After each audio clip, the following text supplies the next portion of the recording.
Here's Dan Shapiro to help you find your edge, master your process, and own your future.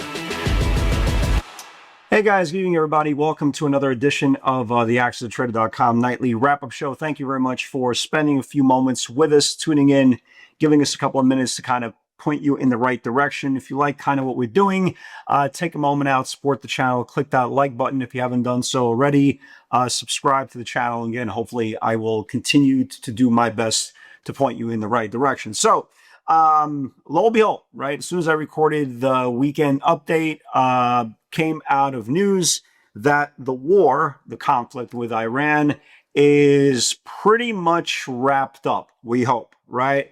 As you can imagine, the market had a very, very aggressive move on Monday. The NASDAQ put up a 3% move, which was absolutely extraordinary considering where we were only a week ago.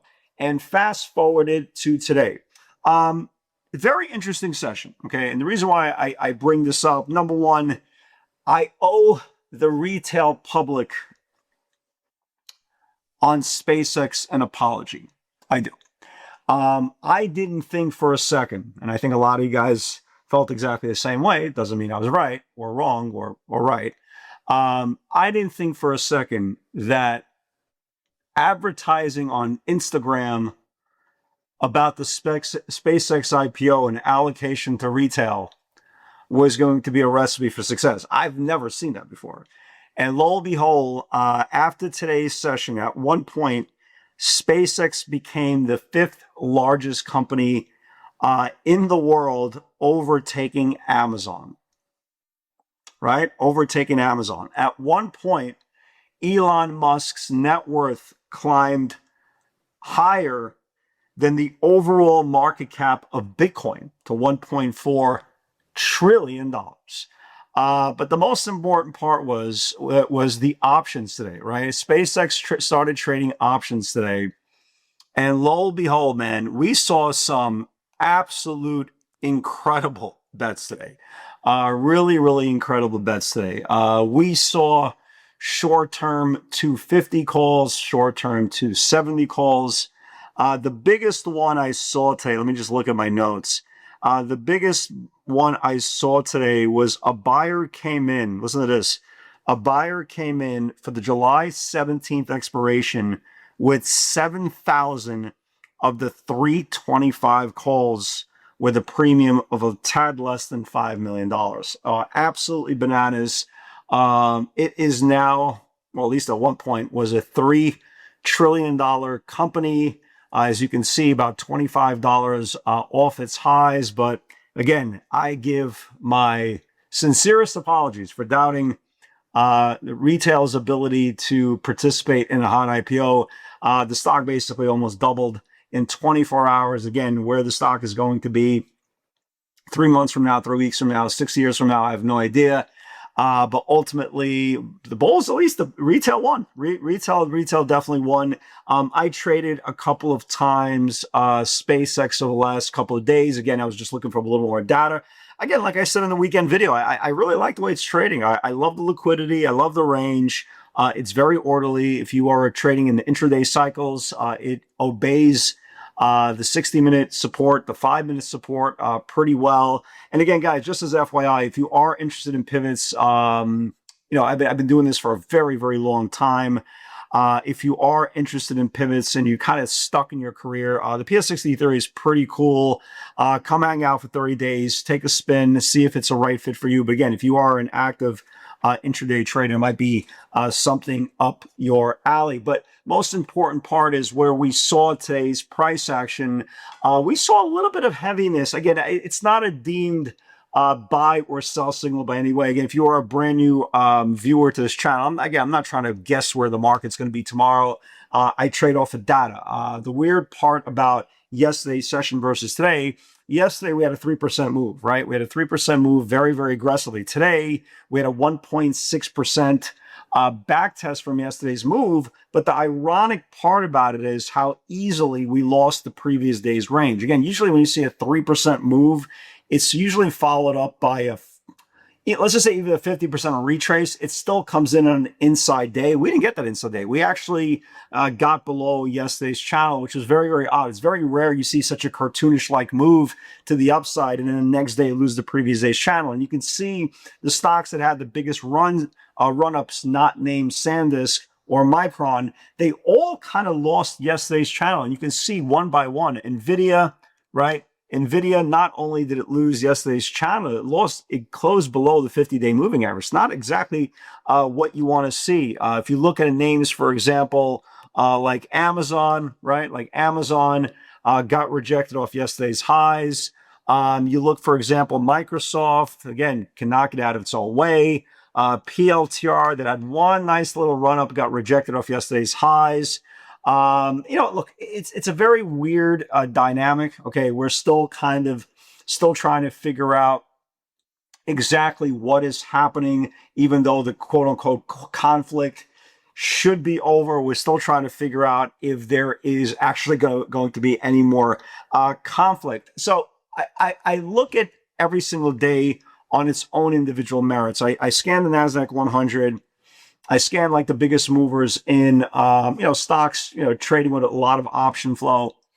And the most important part for me is the option flow, because if the option flow is not there and a stock confirms whether it's to the upside to the downside, it's a lot harder for price action to follow through. If you start seeing very, very aggressive option flow come into the name, there's a high probability that something will follow. If you look at today's pivots, right? If you look at today's pivots, you'll notice a couple of things, okay? Number one, ARM, we had right at the open, 416.17, needs to build. Stock went up about 10 bucks. Again, there was a big reversal in all these semiconductors, but there's a point to this. There was no option flow on the move, and it still gave a $10 move.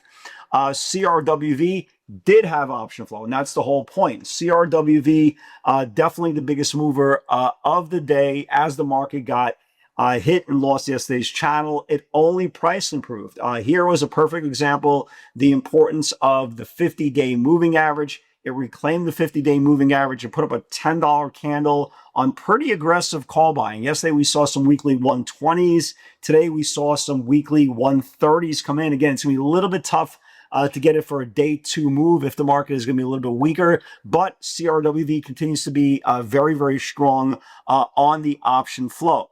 Marvel, again, another name that didn't have the option flow. The stock confirmed yesterday's channel, 313.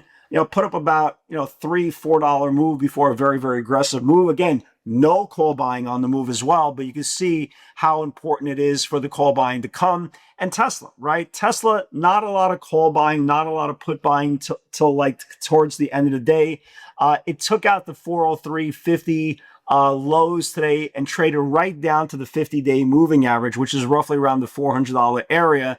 And that is where we're going to start the day. I want to give you guys some ideas, right? Because again, the market is a little bit sensitive right now. I want to give you guys some ideas with some notable option flow for tomorrow's session. Let's start off with Tesla, okay? We are looking at, and all you guys have been investors or traders at Tesla. I've been trading Tesla for the last couple of days pretty well with channels, and the stock really hasn't gone anywhere. And the reason why the stock hasn't gone anywhere, it's sitting underneath the 200-day moving average, and it's sitting right above the 50-day moving average. It's giving us a very unique setup for tomorrow or in the next couple of days that if the 200-day gets reclaimed, the stock is going to explode. And we saw some option flow come into the name for the weekly 417.50s. We saw some 420s as well. However, like I said, there's a flip side to this. Okay, the stock held the 50-day moving average today. And if we start seeing, the stock started getting bets for tomorrow, the 390s, the 380s, and it loses the 50-day moving average, it's going to give us a really, really good setup as well. So it's a very unique dynamic.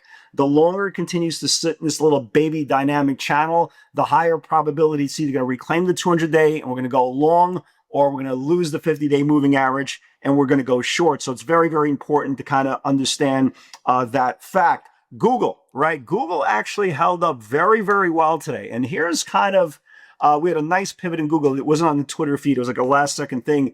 Buyers started coming in for the weekly 380s, okay, and they weren't coming in one, and then, an hour later, 2 hours later, they were coming in one after another, considering the stock was about $7 out of the money. And keep this in mind, the stock market is closed for Juneteenth on Friday, so the weekly expiration expires on Thursday. So they were betting $7 out of the money as the market was coming in with only 2 days left till expiration. So I definitely want to keep an eye on Google for tomorrow in case it starts reclaiming back the 20-day moving average. Could be very, very interesting. CoreWave, we talked about as well. It's going to be very interesting to see what these semiconductors do. Look, the semis have been driving the market now for the last, for God knows how long. But as you can see on a lot of names, pretty much all of them, right? They all close below the previous day's highs, right? Below the previous day's lows. You can see every single one of them. NVIDIA as well.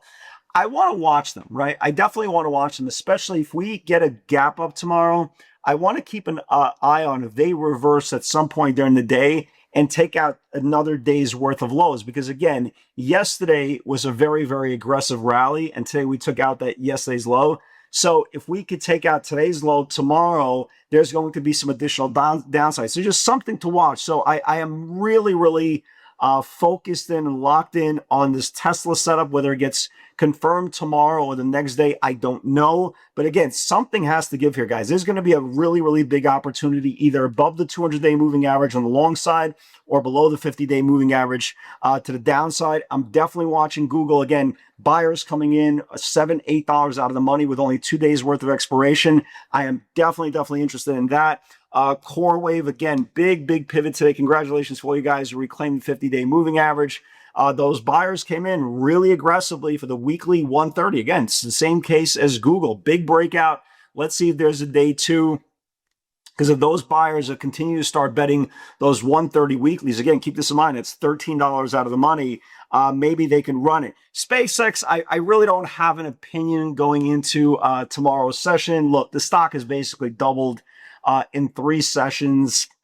You got to give it a little bit of time to, to digest, to kind of, get its footing underneath. I understand it's the euphoria, it's the Kool-Aid. And again, I traded a couple of times as well, so I get all that. But you have to understand the dynamics. Number one, it's not it's bigger than Amazon, but it's not bigger than Amazon. Let's keep it real.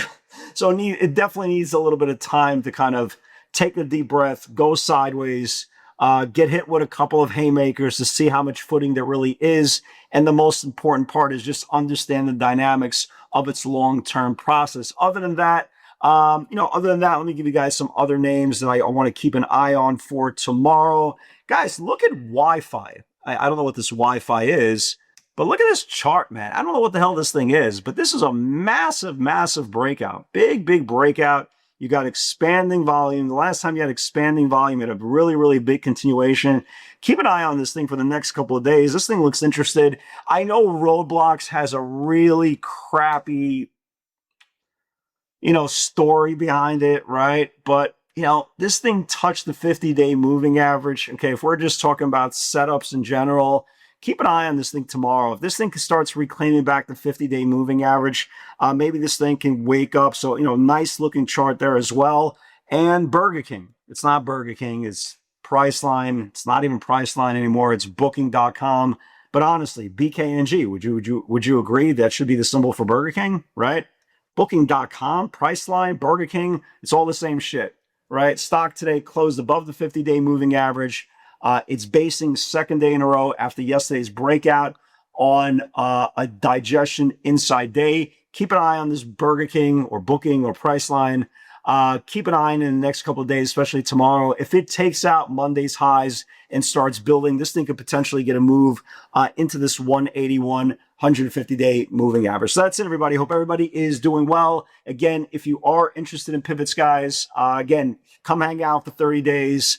Let us expose you to something that is not the normal. And if you like it, and I think you will, it can open up a complete different horizon for your trading. Guys, have a great night, everybody. God bless. And with God's help, I'll see you all in the field tomorrow.